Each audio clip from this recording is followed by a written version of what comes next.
You can ask Oh, me. okay. Well, congratulations on another knockout victory, Marlon. I'm just wondering, what are your emotions now that you got past this Dominick Cruz fight? This was a fight that you had asked for leading into this, and then you get another win like this. Um, I just like to kind of like let it digest. Just you know, appreciate the moment, enjoy with my family, with my friends, with my team, and just knowing that everything I did leading to this fight just paid off. Hard work, staying consistent, staying focused. Don't be fucking around like an idiot, and just being consistent. This is the best years of my life are ahead of me right now. So why don't be all in? So now is my time. I've been calling it, but next week comes out and I gotta go back to the gym and keep working because those performances don't happen like that if you're just going halfway. I'm all in. And in the first few rounds, you did drop him, but he managed to pop back up pretty quickly, and he was moving left to right like he normally does. Did he do anything in there that maybe frustrated you or hurt you in there at all? I was just being patient. I was taking my time. I dropped him in the first two, like you said, and when I dropped him, I didn't went crazy. I didn't try to chase the finish. I never chase the finish. I don't have any problems. I stand in front of you, and I'm finding those openings. Then the head kick that put him down, I don't know if you know, but like Eric Nixick tweeted like maybe a couple minutes before that opening would be there. Henry Cejudo said that's the same technique he used to put Dominick Cruz down. Did you know you could take advantage in that opening, that when he would drop his head, that you could finish him with a head kick? Like 6 days ago, my coach sent me a picture, just a screenshot of Munoz kicking him in the body, and his head was dipping. And he don't say anything. He don't say a sentence. He just sent me the picture, and I saw it, and I was like, okay, I know what you. I know. We just have a good connection. I was like, okay, I know what you're talking about it. And in the third round, in between, he told me, punch in the air, have him dip, and throw a haymaker. And I listened. Good to coach. And then this win, you're the first bantamweight in UFC history with double-digit finishes. You have now the second most bouts, the second most wins, and the second most knockouts in UFC bantamweight history. I'm curious if you were aware of that, and if any of those stand out more than the others. I just think it's really cool to get this far, having those records. And when I was 14 years old in Ecuador, I was just telling everybody I want to be a UFC fighter, I want to be a world champion, I want to move to the U.S. and train with a real gym. And looking back, everything looked like a fantasy back then, but no one knew I was being for real. That was really my dream, and now that I'm living it, I'm fucking happy. I'm very happy with myself. I'm very happy with the people around me, and I just can't wait to see what's next. I'm gonna go back to work, and I'll be ready because, if you stop going forward, you stay behind. Then last one for me. A lot of people thought that if Dominic had won this, he could possibly get a title shot next. Obviously, Merab and Aldo have that fight next week. Are you going to be paying attention to all these bantamweight fights coming up? I pay attention to every single UFC, top to bottom. Doesn't matter who's fighting. Doesn't matter who's the first or last fight of the night. I'm watching. I like to watch.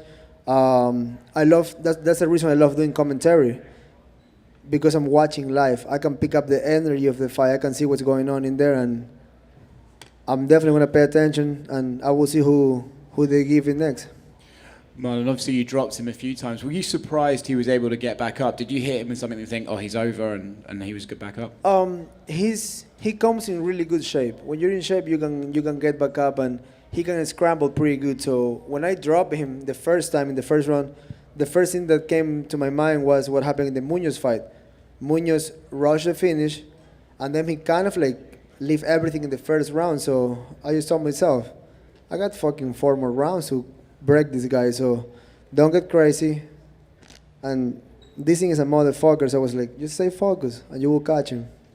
Did you a lot's been made of his style and stuff like that. Did you find it particularly tricky, or did you think, oh, I'll chill and wait for him to come in? Honestly, me and my team, we really think the way he fights is kind of like very low level. Like there's no base, there's no good stance. All that movement side to side, like I'm like we told each other we have to kick this guy's ass. But by saying that, you put a lot of pressure on yourself. I just believe that style is not the best style for MMA. Maybe for boxing can works better, but for MMA you got way too many weapons going.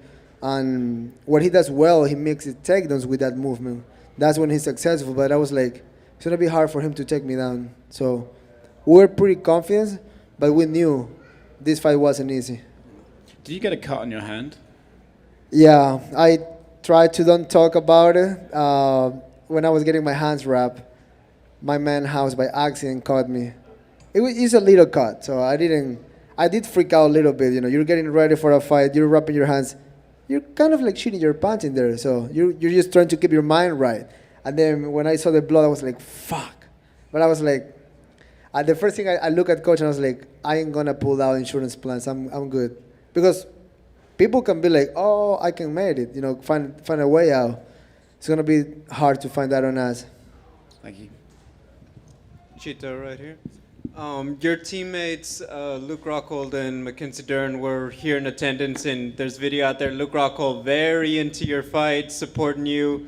Obviously, with them competing, like, are you planning to be out there in Salt Lake to, return the favor and be there for him too? Yeah, I think I'm coming with my family, having like a, every time my family, it's in the UFC, it's in the crowd, a little stress because I'm coming up. I think it will be cool to bring my whole family, and I'm gonna try to make my dad stay a little longer to bring him and make him have a good time over there. So, it was good to have them around here, especially Luke. He was all 5 weeks around here, and it feels good to have support. So you always have to give it back. There are obviously a lot of Mexican fighters, but I think with your victory also just big for Latin American fighters tonight. Did you feel a little bit of that energy too when you came out to the arena, that this was a night for the Latinos and Latinas in the UFC? 1,000%. I saw all those Ecuadorian flags in there. The crowd was like, half. That guy literally lived a couple miles from here, so I'm fighting the local guy, but, there's a lot of Ecuadorians around in LA, in San Diego, in New York, so I knew coming to this fight, I said it before, don't be surprised if the crowd is cheering for me, so, they know I fight for my people, they know I have a heart, and they like that. And then my final question, just you've alluded to it, you can't control what UFC chooses with the future belts and all that. I think people want to know, how can you be so chill? Because people are thinking Chito's on a roll. If I were him, I'd be feeling like, hey, the time is now, this and that. And how are you able to manage those emotions when other people, let's be honest, they might get a little ahead? Well, that's a good thing, having a good mindset and just really don't give a fuck about the things you cannot control. I wake up every day, I feel motivated, I have a lot of drive, I go to the gym. I don't train when I have a fight, I train year round, so I get it. Sometimes the UFC, kind of like pick a guy over other, but we're all self-contractors. This is not like, they don't work for us, we don't work for them. They just pick who's the best to give us the best show, so I don't mind working like that, and I know for a matter of fact they like me, so why be tripping when everything's gonna come your way? Just keep working. Chito, right here. You alluded to your coaches earlier and the snapshot. Was that from Jason Perillo? The snapshot, the screenshot of Dominic with his. Oh yeah, Perillo sent me that picture like 6 days ago. It was literally Munoz kicking his body, and his head was dipping all the way down. And he don't text anything. He just sent me the picture. It's like, so I pick it up. I was like, he just giving me a message. And in the 3rd round, he told me, punch in the air, punch to the arms, and throw a fucking haymaker. And I was like, thank you, coach. Can you talk about what it's like having Coach Perillo in your corner and the advice that he's given you, and just having a mind like that coaching you? It's changed my life. Give me a real run for the title, give me a real base, give me real confidence. And many years ago, I was already reaching out to him. When I moved to California and was in a different gym, I was already asking him to train me. And like I said before, it didn't happen in that moment, but you just gotta fucking keep asking, Sometimes you don't get it the first time, you gotta keep asking, and eventually you will get it. And now that we have a full time together, it's just like I can just see and feel the evolution, adding wrinkles to my game nonstop. I don't know if you know this or not, but the moment your reggae music hit, there was a distinct smell of marijuana around the cage. Did you Come smell on. it? Oh, fuck yeah. I was trying to get a hit of that. I was like, whoa, I love it. So, you know, that's one of my favorite songs. I never know how the song is going to hit. This was the best entrance I had in my life. And it was the song. It was just everything around the Spanish town. I was just like, holy shit, this is a fucking nice walkout. And that was the signal to everybody to start lighting up. Oh, they know what's up. Thanks, Chito. Thank you. Hey, Chito, congrats on the victory. Right over here. You could hear everything in this building. And right before your fight, the co-main event, Nate Landwehr against David Onama, arguably fight of the year, you already put enough pressure on yourself. Did you feel extra pressure to perform in front of this crowd and really make a statement here tonight? Zero. My goal is just to win. You know, when we were in the locker room, like the commissioners were saying, like, "Oh, that's fight of the night. That's fight of the night." You know, normally somebody will turn back and be like, "Hey, wait for me." I was just like so focused that I was like, just get in there, do your thing, remain focused. Like all those little things can get you out of your mind.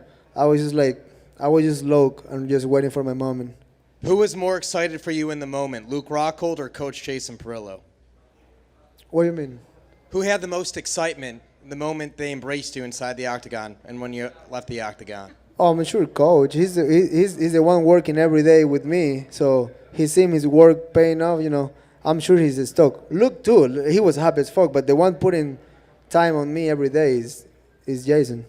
If for some reason you don't get the title shot next, what do you think is worthy of it for you? Do you think it's a co-main event of a pay-per-view event? It's headlining another main event? What would you like? Oh, I will headline. If they make me pick, 5 rounds is always better. Main event is always better. All eyes on you, bigger prize. So we'll see what happens.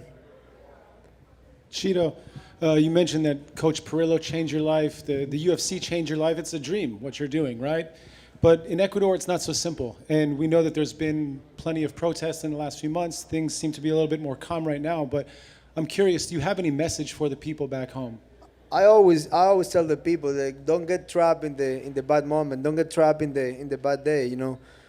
We got to get together and stand up and just keep dreaming, keep working, because we can complain forever, you know. We can get inside of those bad moments and just kind of stay stuck. And best thing we can do as a country is just keep moving forward, keep looking for the best. And what I tell always the people is like, don't lose sight of going astray. Follow your dreams and you will get it. If you really want it, you will get it. And how do you feel personally to be such a role model for people? It feels great to be a voice for the people that is looking for something in life and they're trying hard. And sometimes you do get lost. You're like, I might don't make it. Like, this is getting too hard, too far. But at the end of the day, you keep pushing. Eventually, you get it. Chito, por acá, izquierda. En español, ¿cómo te sientes después de este gran triunfo con esa patada espectacular? Me siento bien, me siento contento. Realmente estoy muy feliz y aprecio mucho el momento. No estoy feliz por lo que pasó, estoy feliz por lo que estoy haciendo y es solo una señal más que el trabajo duro paga y que cuando realmente te lo propones lo vas a conseguir. ¿Qué fuiste a decirle a Dana White justo después de la pelea? Agradecerle. Yo creo que a veces pedimos todo, pedimos mucho y queremos más, pero a veces simplemente decir las gracias no cuesta nada, ¿no? Porque no hay mejor manera de ganar las cosas que dando y dando, ¿no? Entonces yo pongo performances like that, pongo performances épicos, a ellos les gusta y es un negocio. A la gente de Ecuador que vino a visitarte y a la gente de Ecuador allá en tu país, ¿qué le dices? Pues se siente increíble tener todas las banderas ahí en la arena, fue algo que realmente me motivó mucho, ver a toda la gente bailando con la bandera arriba, es algo increíble, es algo que no puedo describirlo, pero que en mi corazón, que en mi estómago lo puedo sentir y por eso peleo de la forma que peleo. Y una última pregunta, ¿cuánta weed piensas fumar después de esto? La que haya. Chito, por acá. Chito, ¿cómo te sientes después de esta victoria y sobre todo de estar en el camino, ¿no? Me imagino a los sueños que te propusiste desde que saliste de Ecuador, lo que se habla de que te mereces una pelea por el título, estar estelarizando eventos, todo el apoyo que tienes hoy en día. ¿Cómo te sientes de estar cumpliendo esos sueños? Se siente bien, se siente gratificante ver que todo lo que he hecho está pagando, que todo lo que he hecho no ha sido en vano y pues los altos y los bajos en mi vida me han traído hasta acá, ¿no? Entonces, feliz de tener a un buen equipo, feliz de tener a mi familia aquí, feliz de que la gente vea que sí se puede. El momento del MMA ecuatoriano, vimos la foto con Michael Morales, ¿no? O sea, ya lo habías dicho, cuando peleas tú se paraliza el país, que es tenerlos ustedes dos en UFC y más los que pueden venir en un futuro, ¿no? Pues yo me imagino que cada vez vendrán más, el nivel seguirá subiendo, seguirán mejorando y como siempre lo he dicho GSP, los peleadores de ahora no son mejores que los que están viniendo, así que poco a poco el nivel va creciendo y la gente va llegando y pues a Michael que siga trabajando, que siga luchando porque esta es una carrera bien larga. Gracias, Chito. Gracias. You gonna go finish that back piece now? I will try to.